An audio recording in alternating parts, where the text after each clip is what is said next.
বাইকে চড়ে ভোট কেন্দ্র পরিদর্শন করলেন অভিনেতা তথা ঘাটালের তৃণমূল প্রার্থী দেব। রাজনৈতিক কর্মক্ষেত্রে পদার্পণের আগে তিনি একজন অভিনেতা। বাইকে চড়ে ভোট কেন্দ্রে যেতে দেখা যায় অভিনেতা তথা রাজনৈতিক কর্মী দেবকে। আজকের এই ষষ্ঠ দফার ভোটের জন্য যেমন অপেক্ষায় ছিল ঘাটালবাসী তথা ঘাটালের তৃণমূল প্রার্থী দেব, তিনি আজকে অত্যন্ত আনন্দের সাথে সাথে ভোট কেন্দ্রে গেছেন ভোটদান করতে। তিনি বলেছেন যে ভোটে এবার তৃণমূলের জয় নিশ্চিত। আত্মবিশ্বাসী দেব বিগত কয়েক মাস ধরে বিভিন্ন জায়গায় ভোট প্রচার করতে দেখা গেছে অভিনেতা সাংসদ দেবকে। সাধারণ মানুষের পাশে থাকার আশ্বাস দিয়েছেন তিনি বলেন, ঘাটালের উন্নতি আমি করব। যেখানে আমার পাশে মুখ্যমন্ত্রী মমতা বন্দ্যোপাধ্যায় আছেন সেই রাজ্যের মানুষের কোনো সমস্যাই হবে না। ভোটের প্রায় কয়েক মাস আগে থেকে বিভিন্ন জায়গায় রোড শো জনসভা করেছেন অভিনেতা দেব, যেখানে প্রচুর মানুষের ভিড়ও আমরা দেখেছি। দেবের তারকা হয়ে ওঠাটা ছিল একমাত্র ডেস্টিনি, তবে রাজনীতিতে আসা অ্যাক্সিডেন্ট, একথা বারবার নিজেই বলেছেন ঘাটালের তৃণমূল প্রার্থী দেব।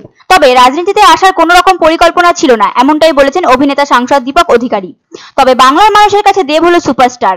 লোকসভা নির্বাচনের আগে তিনি নিজেই রাজনীতি ছাড়ার কথা বলেছিলেন, কিন্তু তা তিনি করেননি। ঘাটালে যখন বন্যা হলো তখন হাঁটু জলে নেমে নৌকো চেপে ঘাটালের মানুষজনদের সেবা করতে যেমন দেখা গিয়েছে, তেমনি আবার ইদানিং তার নাম জড়িয়েছে গরু পাচার দুর্নীতিতেও। তবুও দেব তার নিজের সৌজন্যের রাজনীতির ইউএসপি ছেড়ে বেরিয়ে আসেননি। দুর্নীতি থেকে ব্যক্তিগত আক্রমণ কখনো প্রতিপক্ষের বিরুদ্ধে করেননি, এমনটাই বলছেন ঘাটালের তৃণমূল সমর্থকরা। কিন্তু বিরোধীরা বলছে তিনি ঘাটালে আসেননি, কোনো রকম কাজও করেননি। কিন্তু ভক্তদের দাবি, তারকা হয়েও অভিনেতা সাংসদ দেব মাটির মানুষ।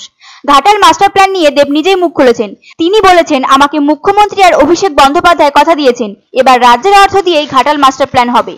আমাদের আর কেন্দ্রের দিকে তাকিয়ে বসে থাকতে হবে না। ঘাটাল তৃণমূলের শক্ত ঘাঁটি বলেই পরিচিত।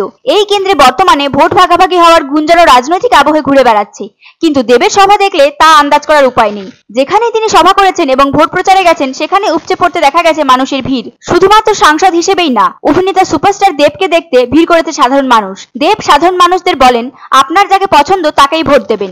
তবে বিরোধীদের বক্তব্য, দেব যতই উদারতা দেখান না কেন, ভোটের দিন তারই দল মানুষকে ভোটদানে বাধা দেয়। দেব অভিযোগ উড়িয়েও দেন না, আবার অভিযোগ স্বীকারও করেন না। শুধু বলেন, আমি এই রাজনীতিতে বিশ্বাসী নই। আর এই জন্যই তিনি নিজে আজ ভোট কেন্দ্রে উপস্থিত রয়েছেন। তিনি সেখানে উপস্থিত থেকে দেখছেন যাতে ভোটদানে ঘাটালের বাসিন্দাদের কোনো সমস্যা না হয়, বিরোধীরা যাতে কোনো রকমের বিশৃঙ্খলা সৃষ্টি না করতে পারে। ৭১ নম্বর বুথ দৌতলচক প্রাথমিক বিদ্যালয়ের ভোট কেন্দ্রে ঘাটাল লোকসভা কেন্দ্রে তৃণমূল প্রার্থী দেব বাইকে করে ভোট কেন্দ্রে পরিদর্শন করতে দেখা গেল দেবকে। বাইক থেকে নেমে ঘাটাল বিধানসভার ৭১ নম্বর বুথে দেব পৌঁছানোর সাথে সাথেই তাকে ঘিরে ফেলেন ভোট দিতে আসা মানুষজন। অভিনেতা দেবের সাথে সেলফি তোলার আবদার সাধারণ মানুষের। সেলফির আবদার মেটান অভিনেতা সাংসদ দেবকে ঘিরে প্রচুর উৎসাহ দেখা যায় সাধারণ মানুষের মধ্যে। এই তীব্র গরম আর প্রখর তাপমাত্রাতেও অভিনেতা তথা সাংসদ দেব ভোট কেন্দ্রে পৌঁছে গেছেন বলে সাধারণ মানুষ খুশি। যারা ভোট কেন্দ্রে ভোট দিতে গেছেন শুধু তারাই নয়, পাশাপাশি আরো মানুষ অভিনেতা দেবকে দেখতে এবং কথা বলতে সেখানে উপস্থিত হয়। এত মানুষের ভিড় দেখে দেব বলেন, এই মানুষগুলোর ভালোবাসায় প্রমাণ করে দেয় দেব জিতবে, অর্থাৎ তৃণমূল থাকবে। অভিনেতা সাংসদ দেব ৭১ নম্বর বুথে গিয়ে হুইল চেয়ারে বসে থাকা একজন ভোটারকে দেখে তার সাথে কথা বলেন এবং তার সুবিধা অসুবিধার কথা শোনেন। সেই বুথে যেতে তাকে যানবাহনের অনেক সমস্যার কবলে পড়তে হয়, তবুও তিনি সেই বুথে যান। আর এই কাজ দেখে বাহবা জানায় ঘাটালবাসী। ঘাটালের মনসুকাঝুমি নদী পেরিয়ে দৌতলচক ৭১ নম্বর বুথে যাওয়ার জন্য গাড়ির সমস্যা হয়, তাও তিনি থেমে থাকেননি। এক দলীয় কর্মীর বাইকে চড়ে ওই বুথে পৌঁছান অভিনেতা সাংসদ দেব। যেই আপনার কারো কথা শুনবেন না, প্রশাসন আছে, সিআরপিএফ আছে, কেন্দ্রীয় বাহিনী আছে, পুলিশ আছে, সমস্ত মানুষ আছে। আমি দায়িত্ব নিচ্ছি, কিছু হবে না ইলেকশনের পর। যদি কেউ ভয় থাকে কি হবে ও হবে না, আপনারা আসুন, আপনাদের পছন্দের প্রার্থীকে আপনার ভোটটা দিন। আমি বলছি না আমাকেই ভোটটা দিতে হবে, কিন্তু